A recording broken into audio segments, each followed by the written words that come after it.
Hello, hello. Today I am going to teach you a breathing exercise called the physiological sigh. And this is a super simple breathing technique that you can use anytime your child is feeling anxious and they're starting to experience some really unpleasant symptoms as a result of that worry or fear or anxiety.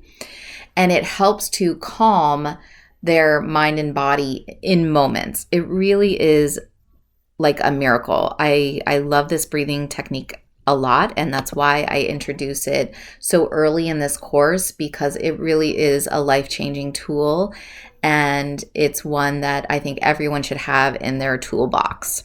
So, okay, before I get into how to perform a physiological sigh, I want to share a little bit of information because I think it's important. Let's get started. Here's a fun fact. The average person sighs approximately once every 5 minutes. So if you do the math, that's approximately 12 sighs per hour and 192 hours per day while you're awake, right? Now, why does this matter? Well, I want you to understand it's actually imperative that you sigh.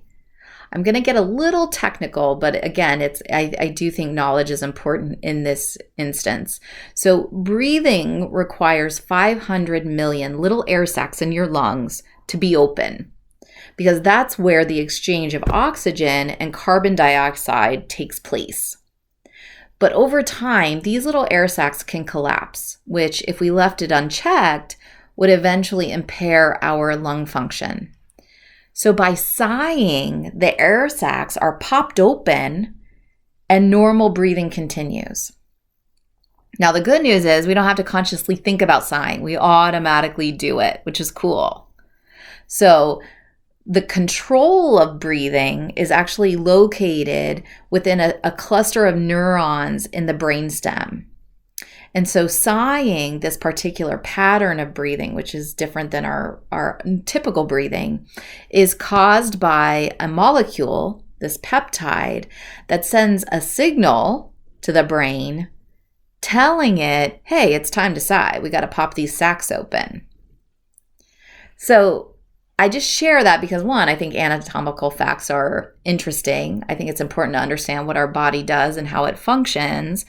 But ultimately, this happens automatically, and it really doesn't do anything to help our emotional regulation. But here's where it becomes relevant for us, who are looking to mitigate the unpleasant symptoms of anxiety and our stress response. Because one of the barriers we have to performing optimally, like performing well in school or performing well at work, is stress and anxiety, because they cause all these really uncomfortable symptoms. So managing stress becomes super important. And one of the ways we do that is by altering our breath. Because physiologically speaking, coming back to the technical part, it affects our lung function. We tend to shallowly breathe. Sometimes we feel like we can't catch our breath, or we hyperventilate. So let's look at that. We're back to those air sacs. Those are actually collapsing when we're under stress, when we're having an anxiety attack. So again, that mechanism between the oxygen and the carbon dioxide is breaking down, and we're not actually able to dispel the carbon dioxide optimally. And so by consciously learning how to sigh and open up those air sacs, we're able to relieve the physiological stress immediately and acutely. And so it's important to remember this when our child is experiencing anxiety, worry, fear, and we notice, especially if their breathing is impaired in any way, because that's sending a signal to us like, oh, we need to calm the physical sensations that they're feeling from this episode. So when we consider stress management, we can do like a top-down approach by controlling the environment, which can maybe then hopefully reduce the body's stress response. Or we can do a bottom-up approach by controlling the physiological response, which then can help affect their mental state. And it's the second option that I'm teaching you now, because I think it's really hard to always control the outer circumstances, especially when they're at school, right? So this gives them a tool that they can use in real time on their own and help reduce their stress response and their anxiety and panic.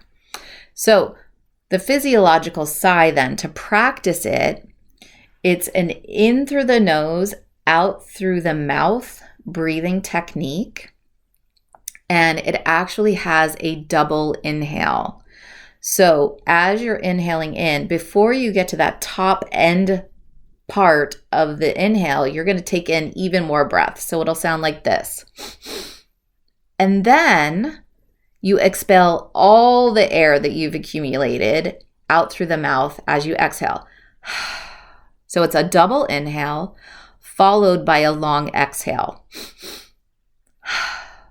Now, typically we do 3 of those, and your physical symptoms of stress or anxiety, whatever those are, the rapid heart rate, the stomach ache, the sweating, those will automatically start to reduce, right?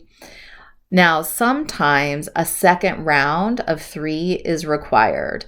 I haven't really had to do 3 rounds, but you can do 3 rounds if you need to.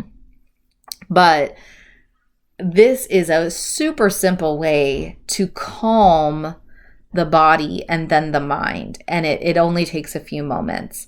So the physiological sigh, I do have a video that I've created for our younger kids who maybe don't need all of the technical talk about what's happening in the lungs and the air sacs, but it just gives them this is how you do it. And you can share that with your kiddos. But just remember, double inhale in, exhale out through the mouth. Do 3 rounds of that and you can help calm them immediately. So give it a try the next time your child is feeling anxious or worried.